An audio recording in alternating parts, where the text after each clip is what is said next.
Load ಎತ್ತಲ್ಲ, ಅದೇ ತರ ಇಲ್ಲೂ ಅಷ್ಟೇ. ಅದು ಹಳೇದಾಗಿದೆ, ಲೋಡ್ ಎತ್ತಲ್ಲ, ಅದಕ್ಕೇನ್ ಮಾಡ್ಬೇಕು, ಒಂದೊಂದು ಚೂರು ಚೂರು ಹಾಕೋಬೇಕು ಅದಕ್ಕೆ. ಅವಾಗ ಒಂದೇ ಸತಿ 5 ಇಡ್ಲಿ ತಿನ್ನೋದ್ರ ಬದಲು ಒಂದೊಂದ್ಸತಿ 1 ಇಡ್ಲಿ, ಅರ್ಧ ಇಡ್ಲಿ ಈ ತರ ತಿನ್ಕೊಂಡು ಹೋದಾಗ ಲೋಡ್ ಸ್ವಲ್ಪ ಕೆಲಸ ಮಾಡಕ್ ಸಾಕು. ಅರ್ಥ ಆಗ್ತಾ ಇದೆಯಾ? ಶಕೆ ಆಗ್ತಾ ಇದೆಯಾ? ಅರ್ಥ ಆಗ್ತಾ ಇದೆಯಾ? AC ಯಾಕಪ್ಪ? ಬರ್ತಾನೆ ಅಲ್ಲಿ ಚಳಿ ಕೂತ್ಕೊಳ್ಳಕ್ಕೆ ಆಗಲ್ಲ, ಇಲ್ಲಿ ಮಿಲೆಟ್ಸ್ ಅಂತ. ಮಿಲೆಟ್ಸ್ ಇದೆಯಲ್ಲ, ಯಾರಿಗಾರು ಮಿಲೆಟ್ಸ್ ಬಗ್ಗೆ ಗೊತ್ತಾ? ಇಲ್ಲಿ ಮಿಲೆಟ್ಸ್ ಯೂಸ್ ಮಾಡ್ತಾ ಇದ್ದೀರಾ?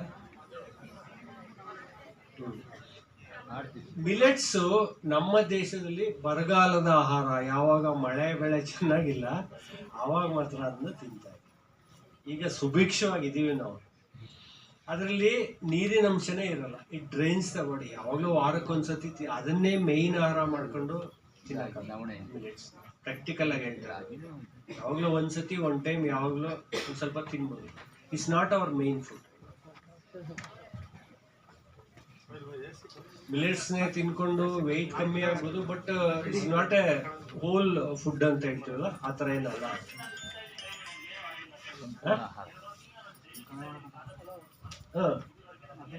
ಏನು ಆಗಿಲ್ಲ ಅಂದ್ರೆ ಏನಾಗ್ಬೇಕಲ್ಲ.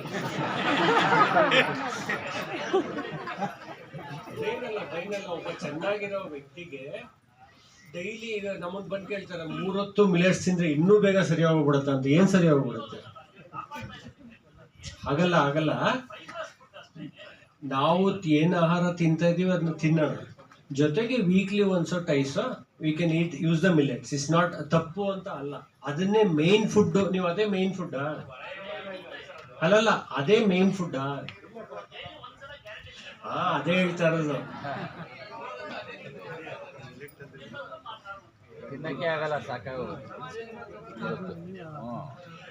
ಅದು ಯಾರು ತಿಂತಾನೆ ಇರಲಿಲ್ಲ, ಬರಗಾಲದ ಬೆಳೆ ಅಂತಂತ ಯಾರು ತಿಂತಾ ಇರಲಿಲ್ಲ. ಈಗ ಅದಕ್ಕೆ ಅಡ್ವರ್ಟೈಸ್ಮೆಂಟ್ ಕೊಟ್ಟು ಬಡವರೆಲ್ಲ ಅದೇ ತಿಂತಿದ್ದು.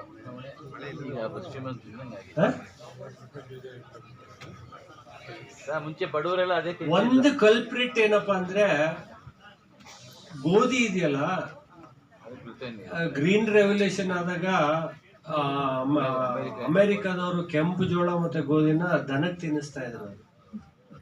ನಮ್ ದೇಶದಲ್ಲಿ ಅವಾಗ ನೆಹರು ಪೀರಿಯಡ್ ಬಂತು ಅಂದ್ರೆ ಆಯಿಲ್ ಮತ್ತೆ ಉಪ್ಪಿಟ್ಟು ರವೆ ಮತ್ತೆ ಗೋಧಿನ ಫ್ರೀಯಾಗಿ ನಮ್ಗೆ ಕೊಡೋದು. ನಮ್ಗೆ ಯಾವ ಇಂಡಿಯನ್ಸ್ಗೆ 1+1 ಫ್ರೀ ಅಂದ್ರೆ ಫಸ್ಟ್ ನಾವೇ ಇರ್ತೀವಿ.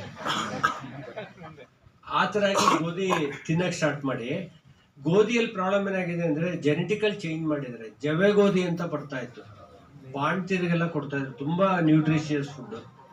ಬಟ್ ಅದು ಕಾಸ್ಟ್ಲಿ ಅಂತ ಯಾರೋ ತಗೋತಾರೆ. ಅದು ತಿಂದ್ರೆ ಏನು ಪ್ರಾಬ್ಲಮ್ ಇಲ್ಲ. ಈ ಗೋಧಿಲಿ ಏನಾಗಿದೆ, ಜೆನೆಟಿಕಲ್ ಚೇಂಜಸ್ ಆಗಿ ಆ ಗ್ಲೂಟಿನ್ ಅನ್ನೋ ಒಂದು, ಗೋಧಿನ ಆಗಿದ್ರೆ ಚಿನ್ನಂ ತರ ಆಗುತ್ತೆ ಅಲ್ವಾ, ಆ ಗ್ಲೂಟಿನ್ ಅನ್ನೋ ಒಂದು ಅಂಶ ಪ್ಯಾಂಕ್ರಿಯಸ್ ನ ಹಾಳು ಮಾಡ್ತಾ ಇದೆ ಅಂತ. ಸಕ್ಕರೆ ಕಾಯಿಲೆ ನಮ್ಮ ದೇಶದಲ್ಲಿ 64ಕ್ಕಿಂತ ಮೊದಲು ಇಷ್ಟೊಂದು ಇರ್ಲಿಲ್ಲ.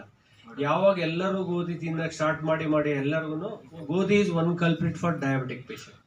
ಡಾಕ್ಟರ್ ನಿಮ್ಗೆ ಅನ್ನ ಬೇಡ ಚಪಾತಿ ತಿನ್ನು ಅಂತಾರೆ ಅಲ್ವಾ, ಎಲ್ಲ ಡಾಕ್ಟರ್ ಡಯಾಬಿಟಿಕ್ ಇರೋರಿಗೆ. ಅದು ತಪ್ಪದು. ಈಗ ಹೇಳ್ತಾ ಇದ್ದಾರೆ, ಬಟ್ ಇಷ್ಟು ದಿನ ಹಾಗೆ ಹೇಳ್ತಾ ಇದ್ರು ಎಲ್ಲ ಚಪಾತಿ ಅಂತ. ಅನ್ನದ ಪ್ರಾಬ್ಲಮ್ ಏನಪ್ಪಾ ಅಂತಂದ್ರೆ, ಒಂದು ಫುಲ್ಲಿ ಪಾಲಿಶ್ಡ್ ರೈಸ್ ತಗೋತಾ ಇದ್ವಿ, ವೈಟ್ ರೈಸ್. ಅದ್ರ ಮೇಲಿರೋ ಪ್ರೋಟೀನ್ ಇದು ಅಂಶ ಎಲ್ಲ ಹೊಟ್ಟೋಗ್ತಾ ಇದೆ. So other alternative for that is, ಹಿಂದಿನ ಕಾಲದಲ್ಲಿ ಗಂಜಿ ಬಸಿತಾ ಇದ್ವಲ್ಲ, ಕುಕ್ಕರ್ ಬದಲು ಗಂಜಿ ಬಸದ ಅನ್ನ ಊಟ ಮಾಡಿದಾಗ ಸುಮಾರು ಪ್ರಾಬ್ಲಮ್ ಸಾಲ್ವ್ ಆಗುತ್ತೆ. ಆ ಗಂಜಿಯಲ್ಲಿ ಹೈಲಿ ನ್ಯೂಟ್ರಿಷಿಯಸ್, ದನಗಳು ಕುಡಿಸ್ತಾ ಇದ್ರು ಆ ಗಂಜಿನ ಹಳ್ಳಿ ಕಡೆ ಎಲ್ಲ. ಈಗ ಅದು ಬಿಟ್ಬಿಟ್ರು. ಆ ಎಲ್ಲ ಏನಾಗಿದೆ, ಕಾರ್ಬೋಹೈಡ್ರೇಟ್ ಜಾಸ್ತಿ ಆಗಿ ದೇಹ ತಡ್ಕೊತಾ ಇಲ್ಲ ಅದನ್ನು. ಇದೊಂದು ಚೂರು ಎಲ್ಲರೂ ಗಂಜಿ ಬಸದ ಅನ್ನ ಊಟ ಮಾಡಿದ್ರೆ ಇಷ್ಟೊತ್ತು ನಿಮ್ಗೆ ರೈಸಿಂದ ಏನು ಪ್ರಾಬ್ಲಮ್ ಆಗಲ್ಲ. ಆಯ್ತಾ? ಏನಮ್ಮ? ಗಂಜಿನ ಅನ್ನ ಗಂಜಿ ಯಾವಾಗ ಗೊತ್ತಾ, ಎಮರ್ಜೆನ್ಸಿ ಸೀರಿಯಸ್ ಹಾಸ್ಪಿಟಲ್ ಡ್ರಿಪ್ಸ್ ಆಗ್ತೀವಲ್ಲ, ಆ ಥರದಿರೋರು ಗಂಜಿ ಉಪ್ಪಾಗಿ ಕುಡಿಸ್ತಾರೆ, ಶಕ್ತಿ ಬರಲಿ ಅಂತ. Highly nutritious. And best millet is ragi. ರಾಗಿ ಅಂತೂ ಎಲ್ಲರೂ ಬೆಳಿಗ್ಗೆ ಅಂಬ್ಲಿ ಮಾಡಿ ಕುಡಿಬೋದು, ಮಧ್ಯಾಹ್ನ ಊಟ ಮುದ್ದೆ ಮಾಡ್ಬೋದು, ರಾತ್ರಿ ಮುದ್ದೆ ತಿನ್ನೋದು ಬೇಡ, ಡೈಜೆಷನ್ ಆಗಲ್ಲ. ರಾಗಿ ಮಿಲೆಟ್ಸ್ ಅಲ್ಲೇ ಬೆಸ್ಟ್ ಈಸ್ ರಾಗಿ, ನೋ ಸೈಡ್ ಎಫೆಕ್ಟ್.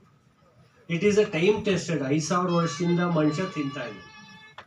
ಆಹಾರದ ಬಗ್ಗೆ ದಯವಿಟ್ಟು ನೀವೊಂದು ಈ try to think out of box. ನಿಬಂಧನೆಗಳು ಇಟ್ಕೋಬಾರ್ದು, ಇದು ಸರಿ ಇಲ್ಲ ಹಂಗೆ ಹಿಂಗೆ ಅಂತ. ಯಾಕಂದ್ರೆ ಒಂದು ಹಿಸ್ಟ್ರಿ ನೋಡಿದಾಗ ವಿ ಆರ್ ಅಂಟರ್ಸ್ ಅಂಡ್ ಗ್ಯಾದರ್ಸ್ ಅಂತೀವಿ. ನಾವೆಲ್ಲ ಗುಹೆಗಳು ಒಂದ್ ಕಾಲದಲ್ಲಿ ವಾಸಿ ಮಾಡ್ತಿದ್ದಾಗ ಮನುಷ್ಯ ಮಾಂಸನೇ ತಿಂತಾ ಇದ್ದ, ಬೇಟೆ ಆಡೋದು ಹೊಡೆದು ಹಸಿ ಮಾಂಸನೇ ತಿಂತಾ ಇದ್ದ. ಆಮೇಲೆ ಬುದ್ಧಿ ಬಂದ್ಮೇಲೆ ಬಿತ್ತನೆ ಮಾಡೋದು, ಬೆಳೆ ಹಾಕೆಲ್ಲ ಸ್ಟಾರ್ಟ್ ಮಾಡೋದು. ಆಹಾರದ ಬಗ್ಗೆ ಹೀಗೆ ಅಂತ ಏನಿಲ್ಲ. ನಿಮ್ಗೇನ್ ನೀವು ಮನೆಯಲ್ಲಿ ಏನ್ ತಿಂತೀರಾ ಅದನ್ನ ಒಂದು ಅನುಭವಿಸಿ ತಿನ್ನಿ ಅಷ್ಟೇ. ಹೀಗೆ ಹಾಗೆ ಅಂತ ಏನಿಲ್ಲ.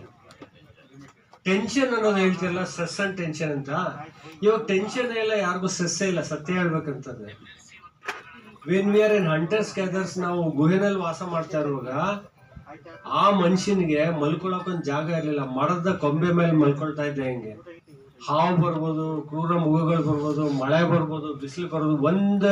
ಒನ್ ಅವರ್ ನಿದ್ರೆ ಮಾಡಕ್ ಆಗ್ತಾ ಇಲ್ಲ. ಯಾವಾಗಲೂ ಅವಾಗ ಕಂಡ್ಬಿಟ್ಟು ಹಿಂಗ್ ನೋಡೋದು ತಿರ್ಗಿ ಹಿಂಗ್ ತಗೊಂಡ್ ಮಲ್ಕೊಂಡು ನೆಮ್ಮದಿನೇ ಇರ್ತೀವಿ.